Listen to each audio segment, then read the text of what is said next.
May the glory of these autumn days lie about us fresh gold for a time. And when the dark of winter comes and the cold, may we remember how today we stand in glory. Please join me as I ring the Tibetan bowl as a call to service. Listen as the sound fills the sanctuary and then recedes back into the silence. This is the time we open our minds and our hearts to receive what this service will bring, what we bring to each other.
Thank you, Michael.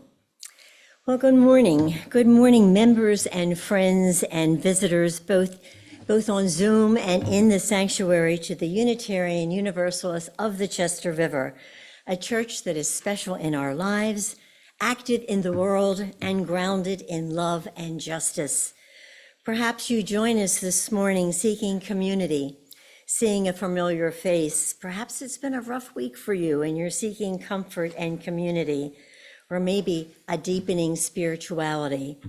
Wherever you are on your life's path, whatever your faith tradition, we're glad you're with us this morning.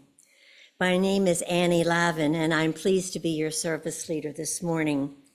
We welcome Reverend John Wright and his wife, Kit. John is a friend from way back in the day when I learned he was a minister down in the fellowship in Salisbury. And I got on my cell phone, had a lot of power with those little cell phones. You could dial anywhere and heaven knows where you were dialing, and people picked up. I couldn't believe it. You remember, you just dialed. I remember dialing a friend and she was in Ireland having lunch and she picked up. But anyhow, John was in Salisbury and he agreed to come up. This was 12 years ago. And he's been coming up and gracing our podium ever since. He retired last May, and he's busier than ever. He hasn't learned to say no, as many of us haven't learned that. His talk today is the good, bad old days. We all know those good old days when sometimes we look through rose-colored glasses, when everything looked warm and cozy and safe. Remember safe? Just showed a sliver of life, not the whole thing. It was a nice sliver until those glasses came off, and then where to go, how to see. John's going to be discussing all that with us, and we'll join in that discussion as we do after the talk. Gratitude to our musician, accompanist friend, Michael Casey, and to the tech team. Seeing Jimmy back there, we dragged him out of retirement, and grateful for him this morning. We do have some announcements. We have quite a few, but I'm not going to spend a lot of time with them because they're in your order of service. Tomorrow, we start some action on the parking lot. There's going to be stripping and paving. There was some concern about when you could come back onto the parking lot. My advice is what I would tell, and you would tell your teenage kids, stay off of it until you're told that it's okay to come back on. There'll be like, cones or something when they're gone and there's been an announcement that you can come back on. That would be a safe time. November 1st, which is right around the corner at 5 p.m., there's going to be a service of memorial, service of remembrance down in the, thanks. Also a potluck, and Reverend Catherine will be leading it with some of the people from our congregation. It's always a lovely remembrance, so you might want to join us for that. I don't know what to get to first, but anyhow, November 2nd, there's going to be an orientation to Unitarianism. It's a Saturday. Anyone who's interested in possibly learning more about Unitarianism, I try to join whenever I can because I keep learning new things about this very special faith tradition. So you might want to join for that. If you have any questions, see Diane Shields. It will include a light lunch from 10 a.m. to 1 p.m. right here. I'm going to hold up this sign. Please look for Linda Dutton, who will be holding this back at the far door. And this is a clipboard. You'll be signing up to get your free ticket for that CPR training. This is a wonderful thing to know. Many of us have had CPR training way back in the day. Well, it's updated, and you want to know this is free, and it's going to be held here. And the date is, Linda, do you know the date? November 17th. It's really something special, so get your free ticket for this, okay? And then jumping into the future, just a little bit, we go here. Don't forget the annual soup supper, December 13th at 5:30, right here in the sanctuary. See Jane Hardy for this. This is a wonderful fundraiser.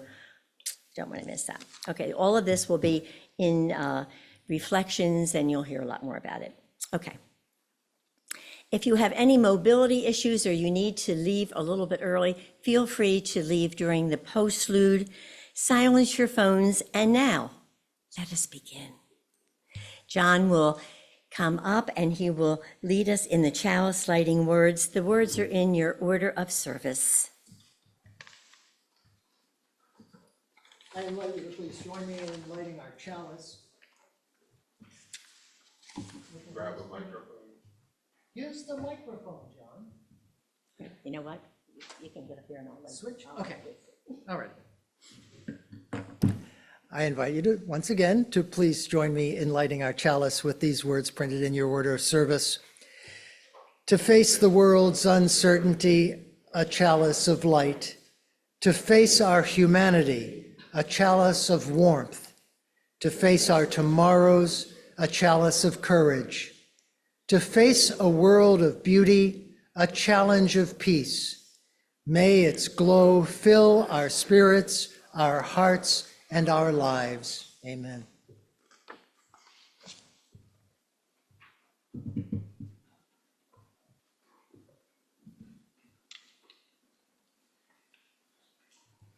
And now please stand as you are able for our first hymn. It's number 131 in the gray hymnal, Love Will Guide the Way.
One of the nice things of being a service leader is that you can do anything you want because you've got the mic.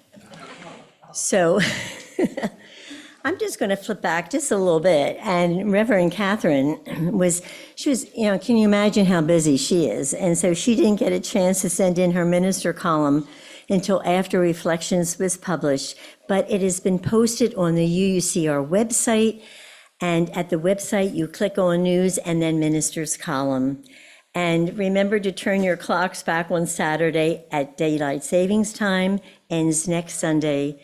And there'll be a legacy task force update to the congregational meeting after the service next Sunday.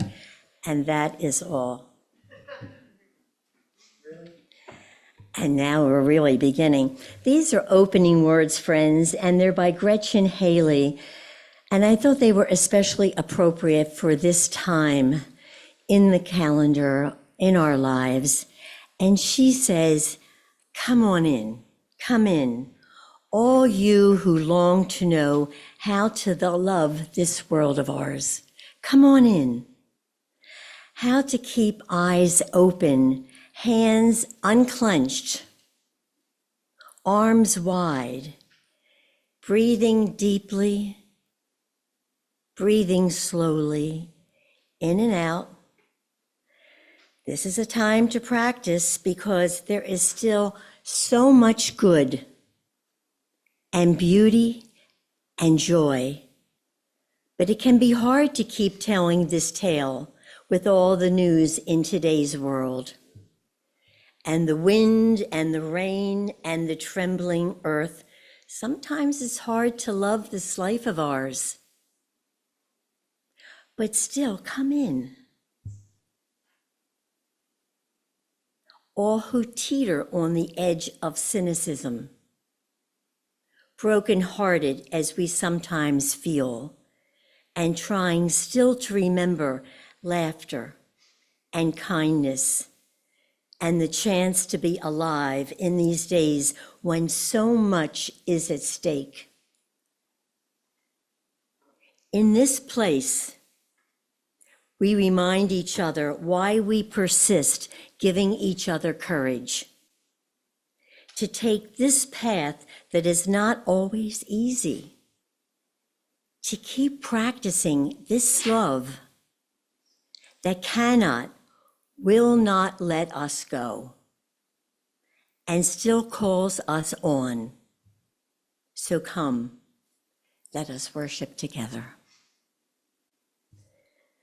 Let us take a few minutes, and I invite you to join me in a time of meditation as I read the words of Jan Richardson entitled, Blessing in the Chaos, which seems relevant and quite beautiful in these days that are filled with voices, shouting messages of every persuasion and making it harder to hear your very own voice, your very own truth.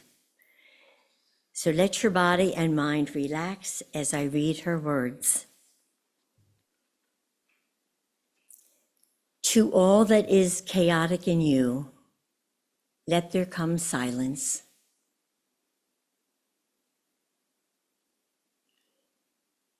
Let there be a calming of the clamoring,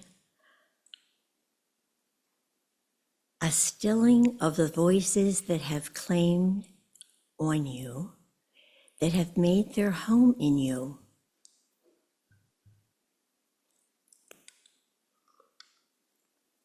A quieting of the voices, the noise that follows you even to the holy places, but will not let you rest, will not let you hear your life with wholeness or feel the grace that fashioned you. Come now.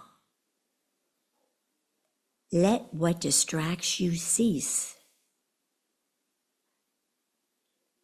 Let what divides you cease. Let there come an end to what diminishes and demeans, and let depart all that keeps you in its hold.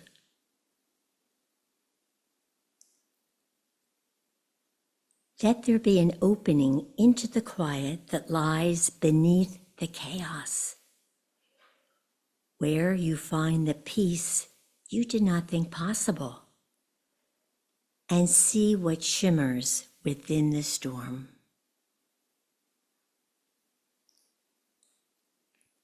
Let us take a moment now to see what shimmers within you and let its healing begin.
And blessed be.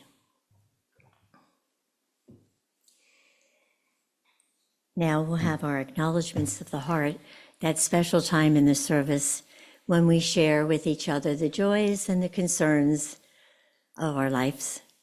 Brings community, and it's lovely to hear what makes up our lifetime in this time we share together. If you will come up, I will light a candle and you can have the mic to share with each other.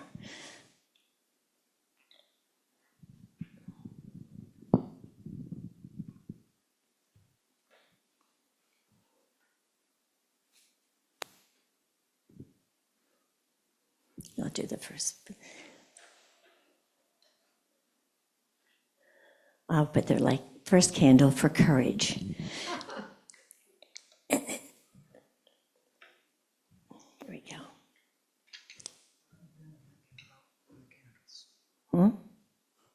Okay, good. Take this one.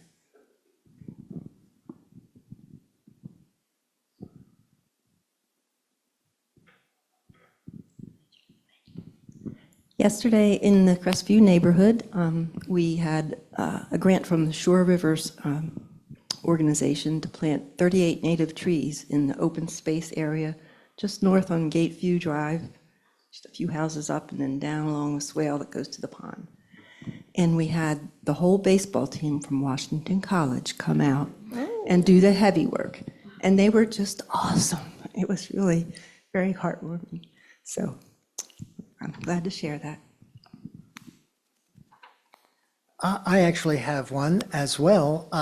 This coming week, Kit and I will be celebrating our 53rd wedding anniversary. Yes.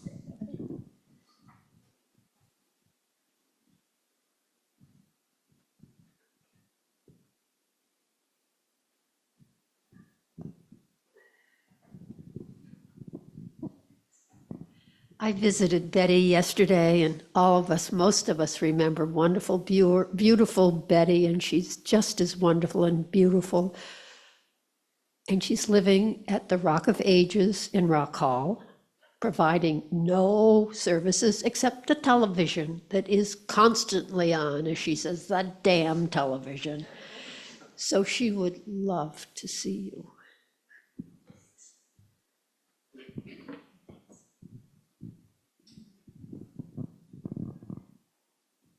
Her husband, Tom, made our pulpit and also various staples outside.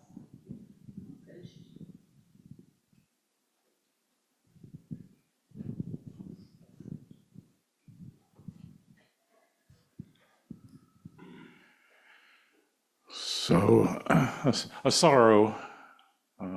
I've spoken before about my brother and his fight with cancer, and I went to visit him yesterday, and he hasn't been doing well. The surgery seemed like it was really great for a while, but his blood numbers have come back up, and he's losing weight and not feeling well at all. So, hoping for the best for him in the future, whatever that may hold.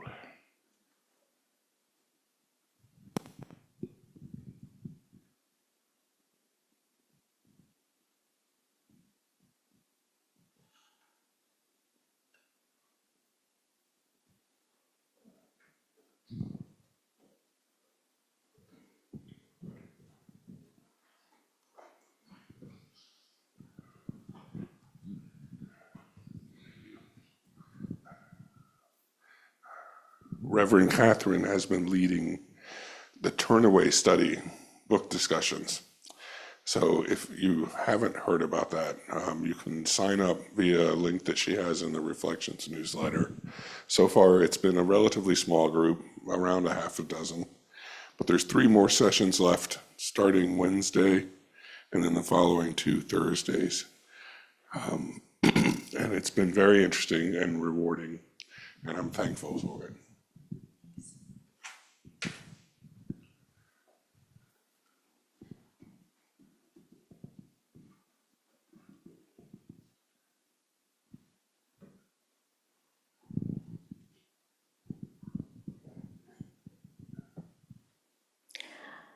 I always add a final candle for those joys or concerns that remain unspoken in our hearts.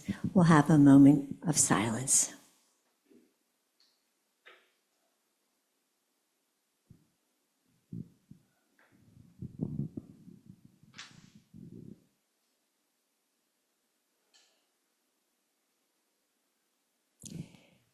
And blessed be.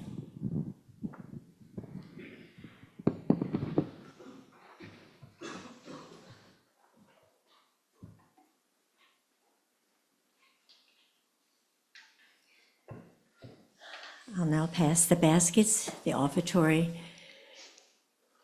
We thank you in advance for your generosity to continue the work, the mission of this church.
We are grateful for your generosity. And now, in your gray hymnal, we're going to do a unison reading, number 505, Let There Be Peace. You flip in the back, 505.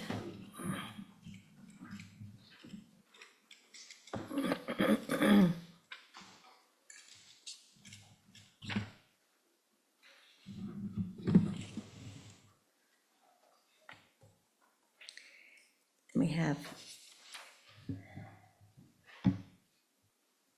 why don't we say this side of the congregation? On my side, we'll start it with the response on the side by the piano. Let us be at peace with our bodies and our minds.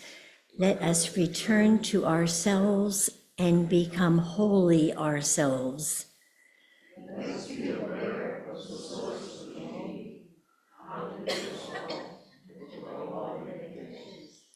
evoking the presence of the great compassion. Let us fill our hearts with our own compassion toward ourselves and toward all living beings.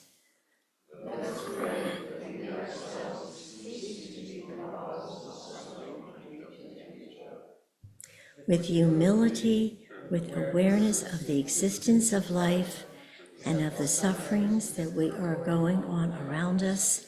Let us practice the establishment of peace in our hearts and on earth. Amen. Of course, that was by Thich Nhat Hanh, who is special to many of us. As we lead up to the sermon today, inside your order of service, there's an insert, and it's a poem. And the name of the poem is Nostalgia, written by Billy Collins. Many of us are familiar with Billy Collins. And I wanted to take a moment with it. We actually had to print it out because I think it's easier to understand if you see it. I'll read it and you can follow along with this. John sent it to us, and I think it's a good prelude to the talk that he's going to give us. Nostalgia. Think for a minute the times that you had that feeling of nostalgia, a feeling of sentimentality, of wistfulness, looking back, maybe longing for something that happened in the past. Sometimes it's just a snapshot, a fleeting memory. I'm thinking of if I had a camera here and I took a snapshot of you all in church today, snap, and I gave it to you in 15 years. And you looked at it and you said, oh my gosh, look at me. Look how young I am. Look how handsome I am.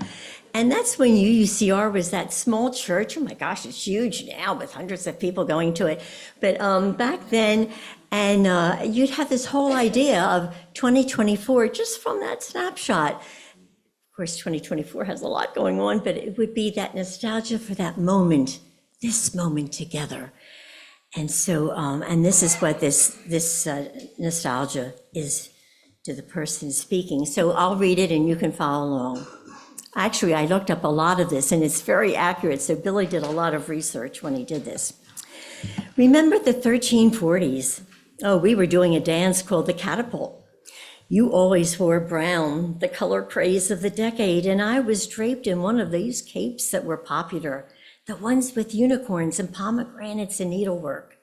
Everyone would pause for beer and onions in the afternoon, and at night we would play a game called Find the Cow. Everything was hand-lettered then, not like today. Where has the summer of 1572 gone?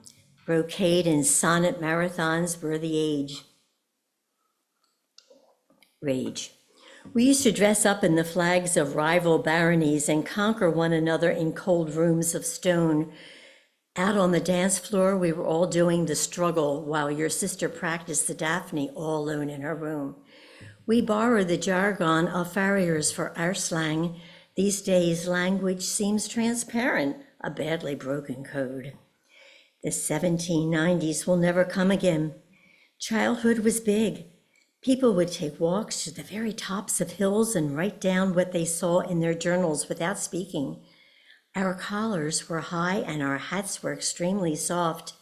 We would surprise each other with alphabets made of twigs. It was a wonderful time to be alive, or even dead. I am very fond of the period between 1815 and 1821.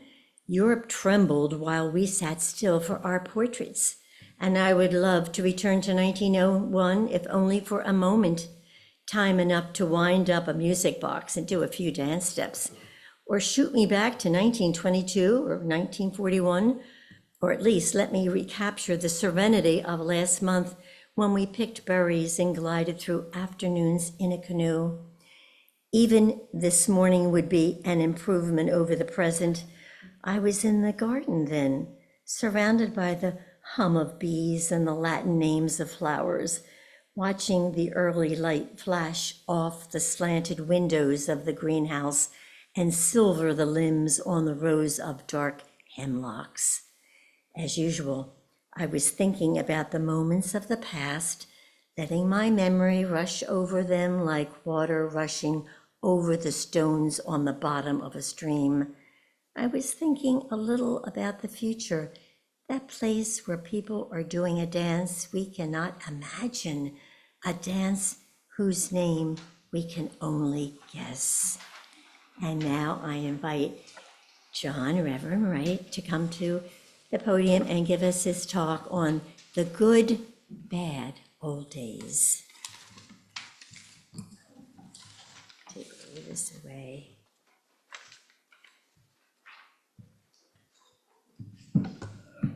Thank you, Annie. And once again, it is so good to be with you all again this morning. It is always such a pleasure to be with you. And Michael, so I have to tell you all that a couple of weeks ago, I delivered this same sermon to Southern Delaware. And it is so interesting to me how the different musicians choose their songs. The musician at Southern Delaware chose Memories from Cats. So those were the days, perfect. It was great. Thank you. There is a photograph of my mother taken at her 50th high school reunion. In the picture, she's wearing a lovely gold dress she bought especially for the occasion, and her hair is all done up, and she looks lovely. It really was a happy occasion for her. But what you can't tell from the photo is that the teeth my mother is flashing are false teeth, resulting from the fact that she had all of her teeth extracted when she was in her 30s. What you don't see is that her leg was amputated below the knee as a result of the diabetes that would take her life shortly after this photo. From the photo, you can't tell that by this time in her life and the course of her disease, her kidneys had practically ceased to exist, and so she had to go to dialysis 3 times a week, no matter where she was.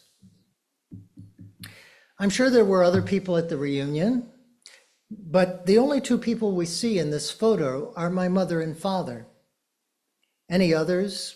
The decor, the temperature of the room, the kind of food they ate, how good the band was, none of that is in the photo. They say pictures don't lie, although with Photoshop and digital manipulation, that is certainly not always true even today. Yet, even under the best of circumstances, they don't tell the whole truth either, do they? They are selective. And our memories too are like that, aren't they? They're a kind of snapshot of our past. They may or may not be completely or even mostly accurate. Anyone who has ever visited their elementary school soon realizes that the dimensions are quite different than what we remember. The classrooms seem so much smaller, and the hallways are so much narrower, and the buildings are just different. We've all heard stories, maybe even told a few, about how when I was young, we had to walk 15 miles to school each way in snow up to our shoulders with no shoes on, and it was uphill both ways. And yeah. So why do we do that, do you suppose? What is it we long for, that we cling to in that mythical past? Why is it that we look back at those good old days? What does that do for us? Clearly, our memories are important. They give us comfort. They give us a link to the past. They're the building blocks upon which our very personalities are built one day at a time. They impact everything we do. They're the very basis of what makes us who we are. Anyone who has had to deal with the tragedy of Alzheimer's knows what an awful thing it is to be without memories. We might view our past generally in a positive light. We might long for the glory days of our youth when we were strong and beautiful, when we were star athletes and spent our days being popular and carefree. Or we might think of ourselves as having a loving family and a happy childhood. Or we might see the past negatively. We might view it as a time when we were unpopular and unsure of ourselves. You might have been a sickly child in and out of hospitals, and doctor's care. Or you might have had a lousy childhood. You might have seen the world as a hostile place where there was no one to give comfort or counsel or advice. However we view the past, though, we should remind ourselves that it's never truly the whole picture. Even the most popular teen struggles with feelings of inadequacy and angst. Divorce and death make the world a frightening place, even for children of privilege. Of course, we view our past selectively as a group, too, as well. Within our little UU world, though we may not realize it, we've mythologized our collective past. We pride ourselves on our social activism and devotion to liberal causes. We speak of our response to the Reverend Martin Luther King's call to Birmingham. But we fail to mention the fact that most UUs ignored that call. We point out Theodore Parker's work to end slavery, but gloss over his white supremacist statements and his racism. We conveniently forget that there were Unitarians and Universalists on both who supported slavery and who firmly believed in eugenics and phrenology or held wedding ceremonies for dogs. When I was in seminary, I did a research project looking for the Unitarian Universalist response to the shameful internment of Japanese Americans during World War II. There was none. I found zero. The Black Power controversy of the 1960s created a rift from which our denomination has still not fully healed. Clearly, our Unitarian and Universalist histories are as messy as any other. And as a nation, of course, we certainly look at the past selectively. Some long to return to the Norman Rockwell world of family values, where people didn't have to lock their doors and you could get a loan from the bank with just a handshake. Or they long for the days when this country was looked up to by all the world, when truth, justice, and the American way were appreciated. They want to make America great again and return to the good old days, that glorious past that never was, where all men were young and virile and hardworking and presumably straight, and all women were virtuous and beautiful and also presumably straight. All women were well-mannered and everyone knew their place. But what exactly were those family values that folks long to return to? Has anyone mentioned to you what those are? No one's given me that list, I will tell you. And that vision of the happy homemaker, stay-at-home mom, the strong breadwinner of a dad, and those 2.5 perfectly behaved children, well, that never really was the reality, except in that mythical world of Father Knows Best or Leave It to Beaver. For all of us, no matter how old we are, the world truly is a very different place than when we were growing up. For some of us, that meant that you couldn't eat at a particular restaurant or use a particular public restroom or sit in the front of the bus. For some of us, the Ku Klux Klan was a very real and terrifying reality. In the 50s and the 60s, the threat of nuclear war or the possibility of communists taking over the world made the world a very scary place.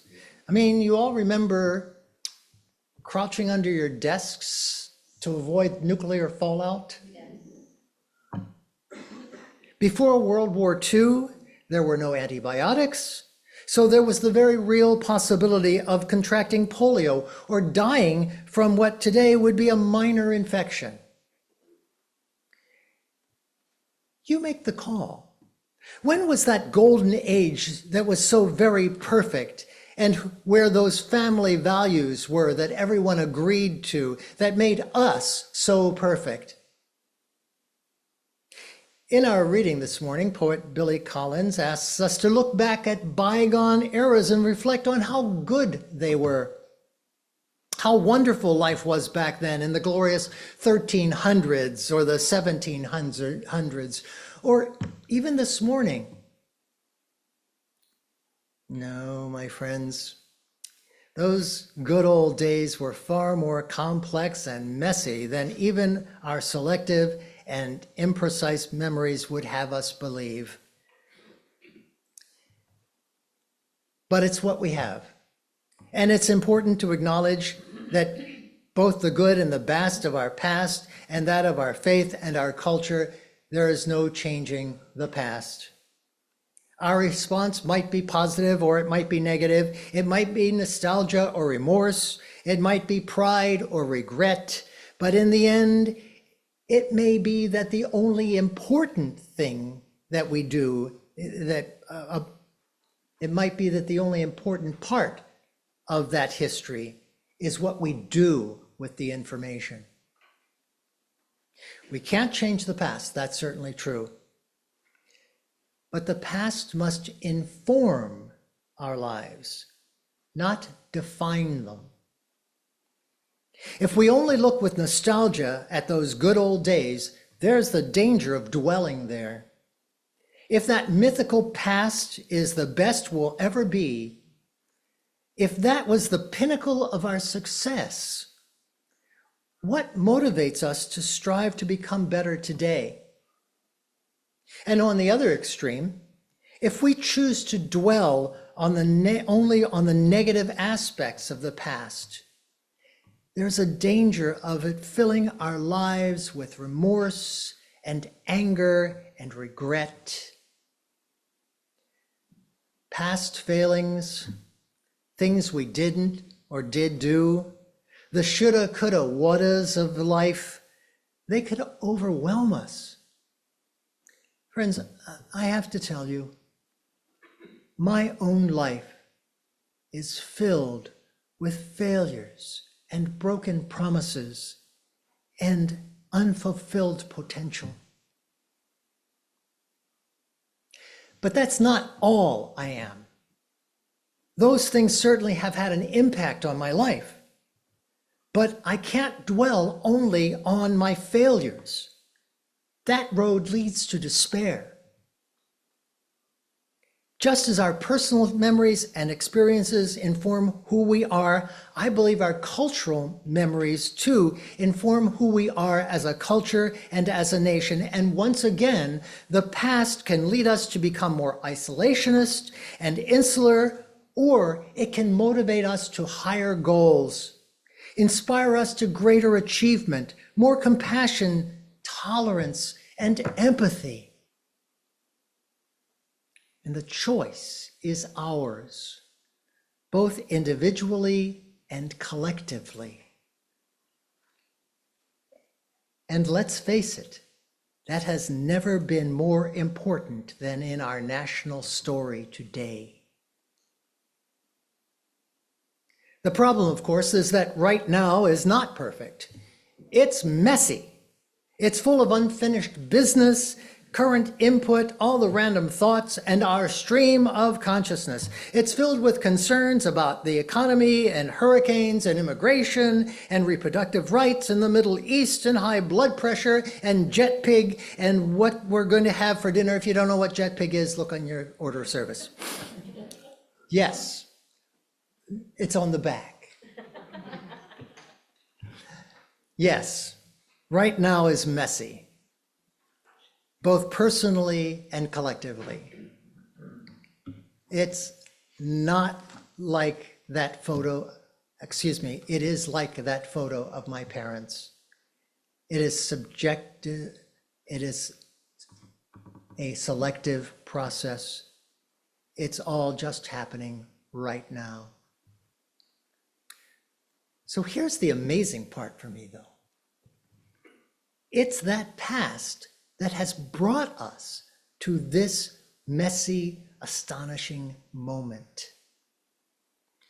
Whatever has happened to us, all the good stuff and the bad things and the things that might have been so much better or so much worse, all the pain and all the sorrow and all the joy, all of that has led us, you and me, to this time and this moment and this place.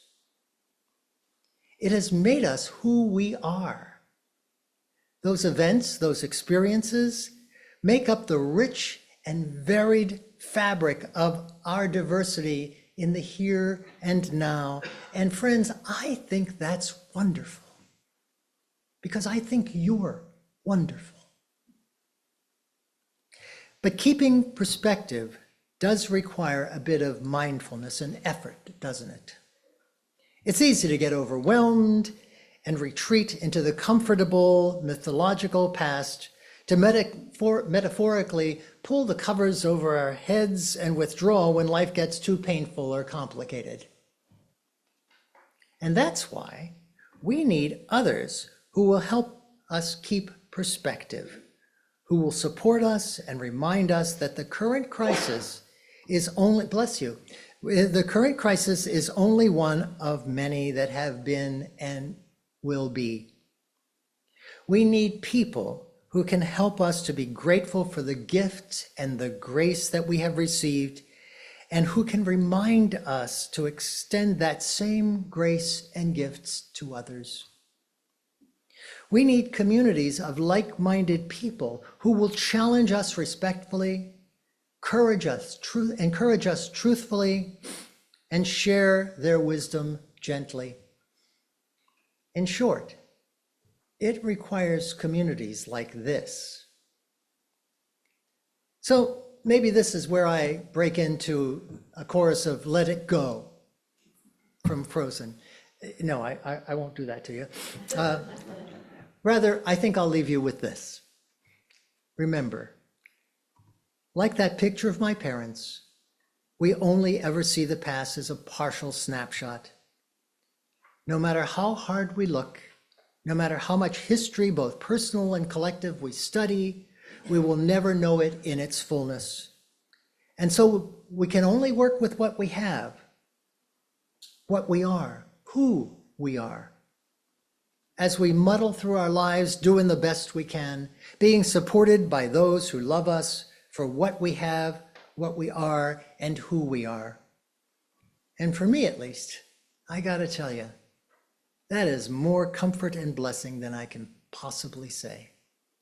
Amen and blessed be. Now we have conversation?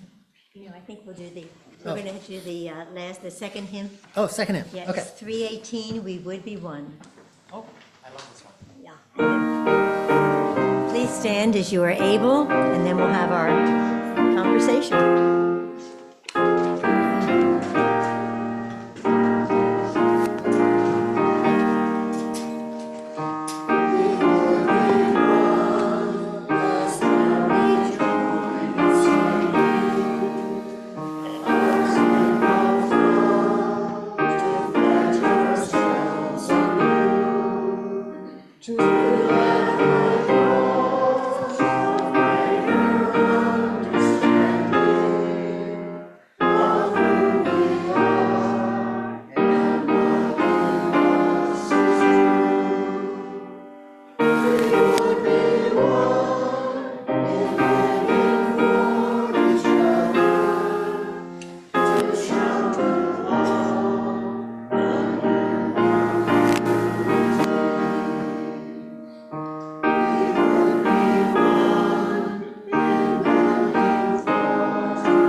Off and I'll pass it.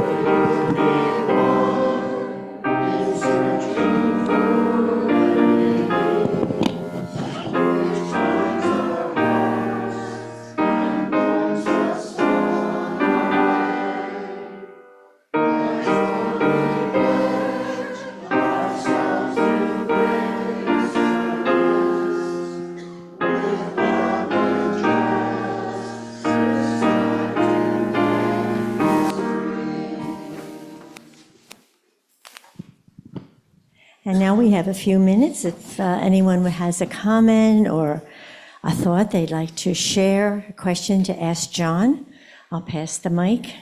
John has his. No guarantees I have an answer.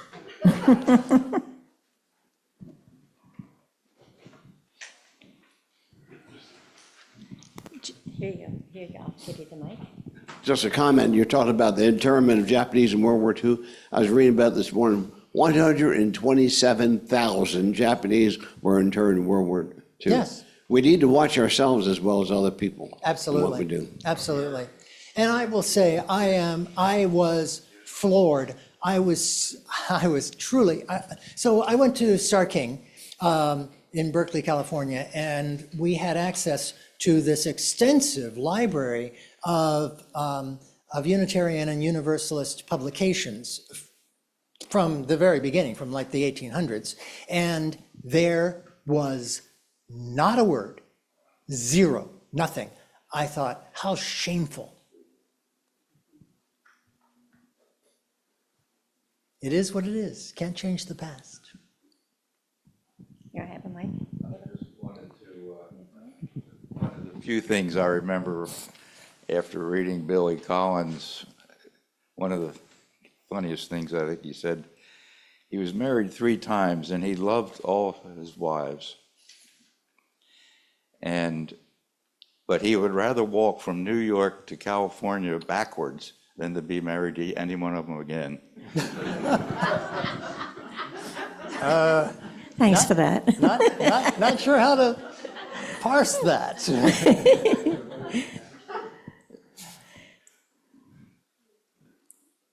I wonder why that was with the Unitarians. It would be interesting to speak to Unitarian leaders or people who were, ministers at that time to, like, what was going on with them at that time, People Yeah. who were working in social justice and all at that time. What was going on? I don't know. I mean, obviously there were a number of faith groups who were actively involved in protesting that. I mean, certainly the Quakers and I think the Methodists, as I recall, as well. But yeah.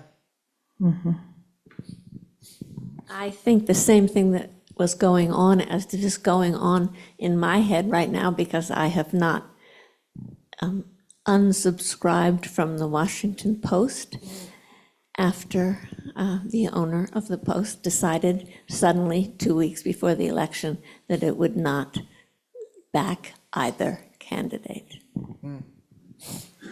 Yeah, I think, I think part of it is not wanting to, I mean, we believe in law and order. I mean, just all of us believe in the rule of law. I tend to be optimistic that somehow our government truly is working for the common good. And I think there is a tipping point for that, where and I'm not sure that I've come to that point. I mean, I certainly vote and all of that, but I'm not sure I have come to that tipping point, which moves, I think. So I'm not sure where that is, but it's an interesting thing to think about. How far does our government need to go before we will truly take a stance? Last year, when I was living in Washington, I took a course on moral courage during World War II. People who helped save people who were threatened by the Holocaust. And at the end of the class, it was about a month after the attack in Israel, and it was our last class, and no one was speaking out about the massive killing in Gaza. And I stood up and I said, and our teacher asked us to tell us what we learned from our class. And I stood up and I said, what I learned is that we should be speaking out now against genocide. And not one person said anything, and not one person talked to me after the class. And I still feel like that now. I was raised Jewish, and I think it's wrong what's happening. And I hope the Unitarian Church speaks out against it. They have. Okay. Yeah. Yeah. I think part of it, we want to be liked. You know, I want to be liked. I don't want people to be mad at me. So I've always been a parent pleaser. You know, I've always wanted people to like me, and I don't want people to be mad at me, even if I say stuff. Well, how about the idea that this is the first election for president that I've noticed that people don't have signs on their lawns. They always have had both. Oh, some of them do. Well, come on out to Crumpton and you'll see great big, huge Trump signs that are put up in the middle of the night, the great big industrial size ones. But there's no little signs fluttering like they have had every other election. And, you know, people are just kind of like, they don't want to identify with that. We're the only people that don't have a bunch of guns in our house. And so, like Jim says, you know, we can only run so fast at our ages. So, oh, here we go. I have to say something about signs. It's very difficult to get Harris signs because the Harris Walls ticket didn't come out till 7-8 weeks ago. And the Democrats didn't have anything in place to manufacture these signs. Because I looked and it took a long time for them to even get the signs, for the Democrats to get the signs in Chestertown. And when they did, they would allow you to have one because they had to hand them out to everybody that wanted them. So there is a reason why there's not so many signs. So I have a question for you smart folks. Do signs really do anything except annoy people? I mean, if I see a political sign that doesn't agree with my politics, does that make me think, well, maybe I should change my mind? I mean, so really, it just annoys the bejeebers out of me. That's what it does. We have somebody back here. Do you want to say something? Yeah. I watched the American election for so many years now, starting with President Truman. I was a little boy in India. And in many ways, Truman saved India because when Japanese were pretty much very aggressive to take over India, because Churchill had abandoned India. He said, India is no longer a problem. He was too busy fighting the war. And so President Truman did a great service, not only to this country, but also in retrospect for India. He saved India from Japanese. So I've watched that election, American election, for many, many years, even today. And this is probably the worst election that we have all witnessed. But through love, like you said, maybe we can overcome this agony. We're going through a very chaotic situation. Absolutely the worst election I have ever seen. Yes. So that's why you don't see too many signs anymore. Anyway, we thank America so much to they saved India from the Japanese. Okay. Anyone else before we close up? We're getting, 10 o'clock. Okay, thank you. Okay, thanks, John. Okay, we'll go to closing words.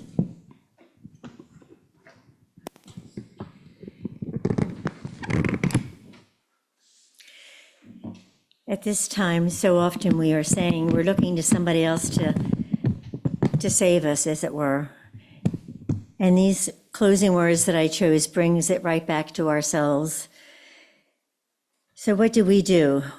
Did I offer peace today? Did I bring a word of comfort to somebody's heart? Did I say words of healing? Did I let go of my fear and resentment, even for a moment? Did I forgive? Am I able to? Will I one day? These are the real questions.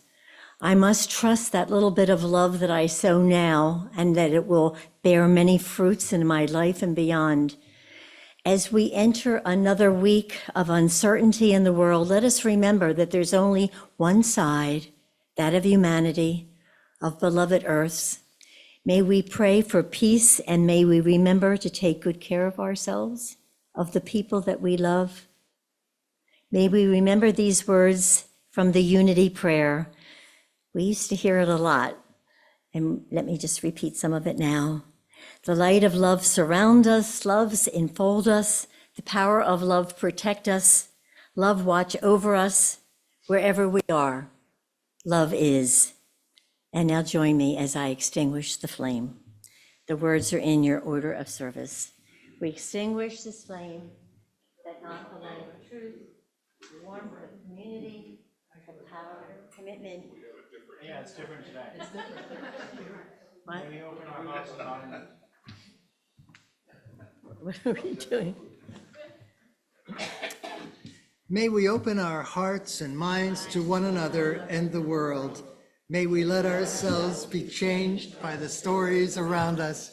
May we deeply listen and be deeply listened to and be held in silence and love. And so may it always be. But this is my service and I didn't write those. But I like them better. That's Okay, very let's nice. sing our benediction. Thank you.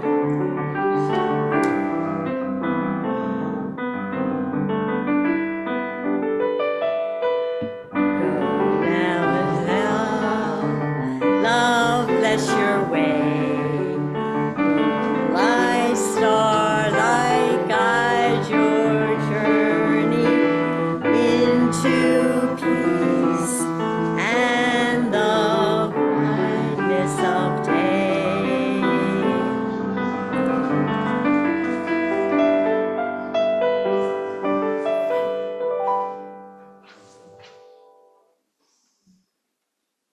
And our postlude.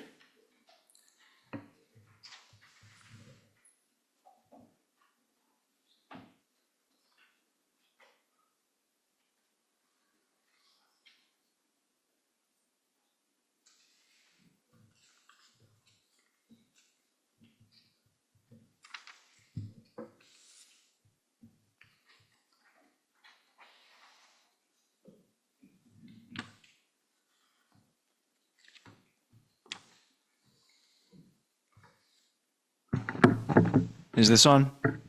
Yeah.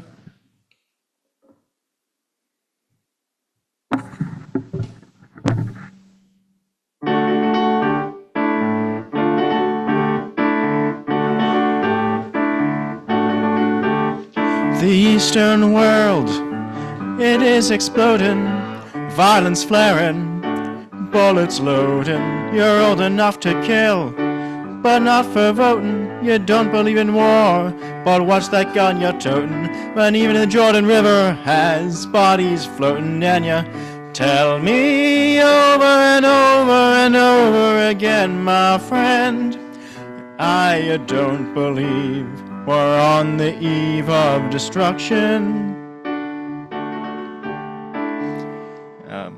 Can't you understand what I'm trying to say? And can't you feel the fears I'm feeling today?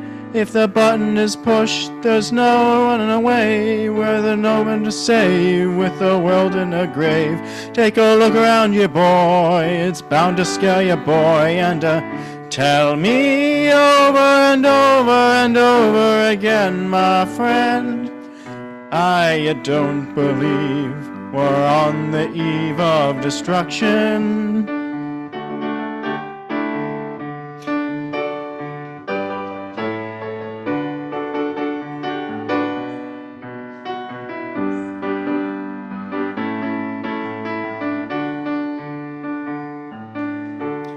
Yeah, my blood's so mad, feels like coagulating. I'm sitting here just contemplating.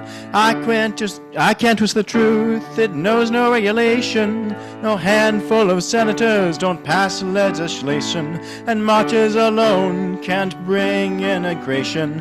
When human respect is disintegrating, this whole crazy world is just too frustrating. And you tell me over and over and over again, my friend, I don't believe we're on the eve of destruction.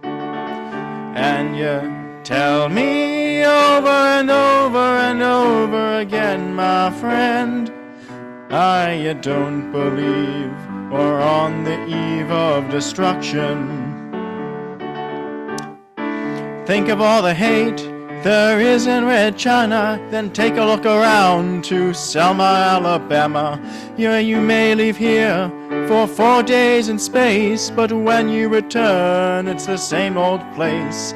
The pounding of the drums, the pride and disgrace. You can bury your dead, but don't leave a trace. Hate your next door neighbor, but don't forget to say grace. And tell me over and over and over again, my friend, I don't believe we're on the eve of destruction. And you tell me over and over and over again, my friend, I don't believe we're on the eve of destruction.